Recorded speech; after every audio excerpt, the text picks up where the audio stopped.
ನಮಸ್ತೆ ಎಜೆ ನ್ಯೂಸ್ಗೆ ಸ್ವಾಗತ.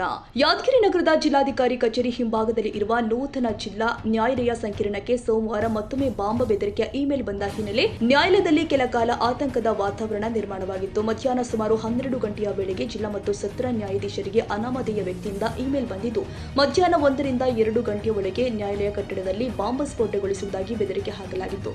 ವಿಷಯ ತಿಳಿತಾ ಇದ್ದಂತೆಯೇ ಜಿಲ್ಲಾ ಮತ್ತು ಸತ್ರ ನ್ಯಾಯಾಧೀಶರು ಜಿಲ್ಲಾ ಪೊಲೀಸ್ ವರಿಷ್ಠಾಧಿಕಾರಿಗಳಿಗೆ ಮಾಹಿತಿ ಕೊಟ್ಟಿದ್ರು. ತಕ್ಷಣವೇ ಪೊಲೀಸರು ನ್ಯಾಯಾಲಯ ಆವರಣವನ್ನ ತಮ್ಮ ವಶಕ್ಕೆ ಪಡೆದು ಸಾರ್ವಜನಿಕರು, ವಕೀಲರು, ನ್ಯಾಯಾಧೀಶರು ಹಾಗೂ ಸಿಬ್ಬಂದಿಯನ್ನ ಸುರಕ್ಷಿತವಾಗಿ ಹೊರಗೆ ಸ್ಥಳಾಂತರಿಸಿದ್ರು.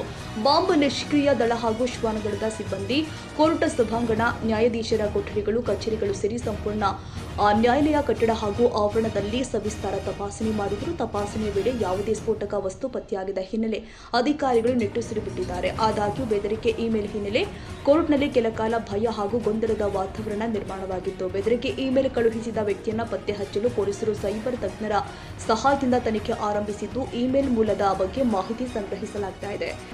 ಪೊಲೀಸ್ 24/7 ಕೆಲಸ ಇರೋದಿಲ್ಲ, ಇದೆ 24/7. 24 ಗಂಟೆ ನಾವೇನು ಅಲರ್ಟ್ ಆಗಿರೋದಿಲ್ಲ, ಇದೆ 24/7. ಏನು ನಾವು ಕರೆದ ತಕ್ಷಣ ಎಲ್ಲರೂ ಬಂದಿರಲ್ಲ, ಸ್ಪಂದಿಸಿರಲ್ಲ, ಇದು ಪೊಲೀಸ್ಗೆ ನಮ್ಮ ಇಲಾಖೆಗೆ ಸಂತ ಗೌರವ. Thank you. ಏನಿರಲಿಲ್ಲ, ಭಾಳ ಖುಷಿ ವಿಚಾರ. ಮುಂದಿನ ದಿನಗಳಲ್ಲೂ ಕೂಡ ಇದೇ ರೀತಿಯಾಗಿ ನಿಮ್ಮ ಸಹಕಾರ ಇರಲಿ. ಥ್ಯಾಂಕ್ ಯು, ಧನ್ಯವಾದಗಳು. Nizamuddin, Yadgiri, AJ news. ಕನ್ನಡಿಗರ ಮೆಚ್ಚಿನ ನಿಮ್ಮ ಎಜೆ 24/7 ನ್ಯೂಸ್ ಕನ್ನಡ ವಾಹಿನಿ ಇದೀಗ ಟಿವಿಯಲ್ಲಿ ಲಭ್ಯ. ವೇಳೆ ನೋಟಿಸ್ ಕೊಟ್ಟಿದ್ರೆ ವಾಪಸ್ ತಗೋತೀವಿ. ಇವತ್ತು ವಕ್ಫ್ ಪ್ರಾಪರ್ಟಿ ಅಂತೇಳಿ ಬರ್ತದೆ ಅಂತ ಹೇಳಿದ್ರೆ ರೈತರ ಬೀದಿಗೆ ಬಂದು ಏನ್ ಮಾಡ್ಬೇಕಾಗತ್ತೆ? ಯಾರು ವೋಟ್ ಹಾಕಲಿಲ್ಲ ಅಂದ್ರೆ ಗ್ಯಾರಂಟಿನೆಲ್ಲ ಸ್ಟಾಪ್ ಮಾಡ್ಬಿಡ್ತೀವಿ.